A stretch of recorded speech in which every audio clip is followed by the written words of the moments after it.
کیونکہ عزت اور ذلت کا احساس چھوٹے سے بچے سے پیدا ہو جاتا ہے. جو یوں آنکھ کھولتا ہے اور کچھ سننے اور بولنے کے قابل ہوتا ہے، اس کے اندر عزت اور ذلت کا پورا سسٹم بیدار ہو جاتا ہے. جب وہ مار کھاتے ہیں تو اندر ہی اندر ان کے اندر لاوا پکتا ہے. جب وہ 3 سال کے اسکول بھیجے جاتے ہیں اور روتے ہوئے جاتے ہیں تو ان کے اندر ایک نفرت پیدا ہوتی ہے، کیونکہ ماؤں نے اپنی ممتا، اپنی ماں ہونے کا حق ادا نہیں کیا، ان کو اسکول کے حوالے کر دیا. تو وہ مجھ سے چند مائیں کہ تو پھر کیا کریں، اسکول ہی پھر داخلے نہیں ملتے. میں نے کہا تو ہکو صرف یہی سکول رہ گئے تو میرے کو لیا، میں 10 سال دا بھی داخل کر لوں گا. ویسے میں نے مذاقاً کہا کتنے اسکول میں آپ نے اسٹیٹس کیوں بنا لیا؟ یہ ماؤں نے اسٹیٹس بنا لیا کہ فلاں اسکول میں میرا بچہ پڑھتا ہے، فلاں اسکول میں میرا. ان کو تمہاری اولاد سے تھوڑا غرض ہے، ان کو تمہارے پیسوں سے غرض ہے. تو عزت نفس لا یقول الخنا عزت. آپ کو ایک واقعہ سناتا ہوں. یہ واقعہ میرے گھر کا ہے، یعنی میں نے کہیں سے سنا نہیں، گھر کا ہے. جب ٹریکٹر نہیں ہوتے تھے تو بیلوں پہ کاشت ہوتی تھی. تو میرا تعلق ایک زمیندار گھرانے سے. 1961 میں سب سے پہلے پورے علاقے میں میرے والد ٹریکٹر لے کر آئے تھے 14,000 کا. تو بڑی ہل ہو گئی بھی، میاں لبک 14,000 دا ٹریکٹر لے آئے. 14,000 وہ 1,000 کو نہیں دیکھتا تھا اس وقت. تو 14,000 کا ٹریکٹر، وہ تو سارے دھوم مچ گئی کہ میاں لبک 14,000 دا ٹریکٹر لے لیا. تو وہ بیل ہوتے تھے. ہمارے ایک بیل نے چارہ کھانا چھوڑ دیا. تو 1-2 دن تو نوکر نے نوٹس نہیں لیا. تیسرے دن ان کا میاں صاحب داند کہتے ہیں ہماری زبان میں، داند جڑا بیل ہے تو چارہ نہیں، پٹھے نہیں کھا رہا. تو ابا جی نے مرحوم نے بلایا ڈاکٹر. اس نے دیکھا، انہوں نے کہا جی کچھ نہیں، ٹھیک، کوئی مسئلہ نہیں. تو یہ چارہ کیوں نہیں کھا رہا؟ کہا ایک پتہ کوئی نہیں. تو ایک دیسی حکیم تھا ہمارے قریب.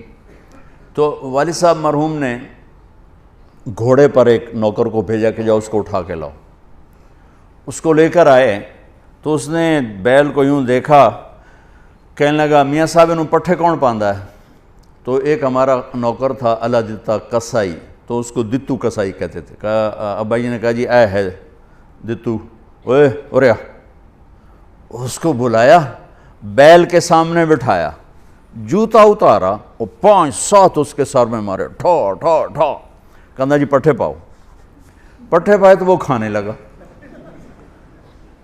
یہ میں آپ کو گھر کا واقعہ سنا رہا ہوں، گھر کا سنائی نہیں سنا رہا ہوں، اپنے گھر کی بتا رہا ہوں. ابا جی نے کہا ایک ہی جادو ہے. انہوں نے کہا جادو نہیں ہے، یہ آپ کے نوکر نے اس کو کہیں کوئی سوٹیاں مار دی ہیں اور یہ وٹ کھا گیا تھا. اس کو غصہ چڑھا ہوا تھا کہ میں نے اس مارے کیوں، میں تو چنگا بھلا کام دے رہا. آج جب میں نے اس کی ٹھکائی کی تو اس کو تسلی ہوگی میرا بدلہ ہو گیا، اس پٹھے کھا لے. عزت نفس تو جانور بھی چاہتا ہے. ہم ماتحت کو ذلیل کریں، اوپر والوں کو مکھن لگائیں، نیچے والوں کو ذلیل کریں. یہ مائیں اپنے بچوں کو ماریں بھی صحیح، پھر کہیں ان کی وہ خدمت بھی کریں. یہ کیسے ہوگا؟ اور ایک واقعہ میرا چشمدید ہے. ایک میرے والد صاحب کو گھوڑے رکھنے کا شوق تھا، تو بڑے نسلی گھوڑے رکھا کرتے. ایک گھوڑا سفید رنگ تھا، اسے نکرا کہتے ہیں. تو بہت خوبصورت اور بہت خوبصورت چلتا تھا. کوئی غلطی سے اس کو چھانٹا مار دیتا تو غصے میں کھڑا ہو جاتا تھا، چلتا نہیں تھا. پھر بڑی دیر کے بعد جب اس کا غصہ ٹھنڈا ہوتا پھر چلتا تھا. ایک دن میں اور میرا چھوٹا بھائی ہم دونوں تانگے پر، اور ہمارا کوچوان اس کو چلا رہا، چاچا گامو مرحوم اس کا نام تھا. تو اس نے اس کو چھانٹا مار دی. یہ میرا دیکھا واقعہ ہے. وہ کھڑا ہو گیا، وہیں کھڑا ہو گیا. اس نے سارے زور لگائے، ہلا نہیں. 3-4 آدمی بولا. جب ایسے کبھی گھوڑا تانگے میں کھڑا ہو جاتا تھا تو پھر ایک دیہاتی ٹرک تھا، 2-3 آدمی ادھر پہیے کو گھماتے تھے. پہیا گھوم کر جب وہ تانگے کی لگتی تھی نا اس کو ہک اس کے پشت میں ہی پیچھے، تو تو پھر وہ چل پڑتا تھا. تو انہیں 3-4 ادھر 3-4 ادھر زور لگا لی, وہ ہلا ہی نہیں.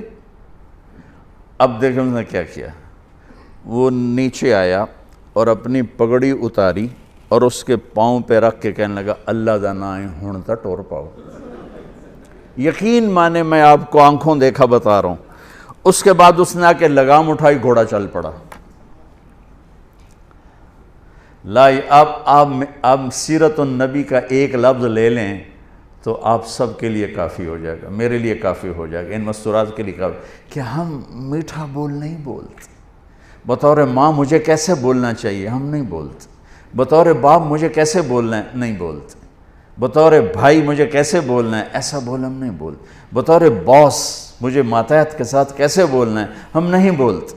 بطور مالک مجھے نوکر کے ساتھ کیسے بولنا ہے, ایسا ہم نہیں بولتے. ایک دوست کے ساتھ مجھے کیسے بولنا, ہم نہیں بولتے. تو سارے معاشرے میں آگ لگ گئی, محبت نام کی شے مٹ گئی. وفا تم نہ دیکھو گے ہرگز کسی میں, زمانہ وہ ایسا عجیب آ رہا ہے. تو وفا محبت کیسے اٹھتی ہے, جب یہ ناگن بن جاتی ہے. میرے رب کی قسم, پوری دنیا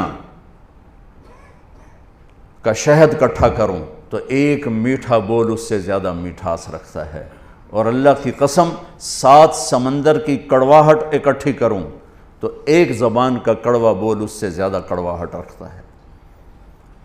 ہزاروں سال پہلے اللہ اپنے حبیب کو ہائی لائٹ کرنے کے لیے, میں نے کیا کہا, صفات کی کوئی انتہا ہے میرے نبی کی, کس چیز کو ہائی لائٹ کیا ہے, جس پہ معاشرہ خوبصورت بنتا ہے.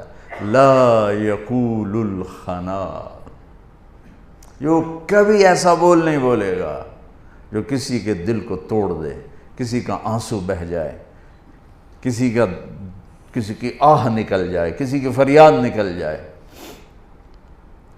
میرے نبی نے فرمایا اسلام کا سب سے مضبوط عمل آپس میں محبت کرنا ہے. اور محبت کیسے پیدا ہوتی ہے, میٹھے بول سے, اچھے اخلاق سے.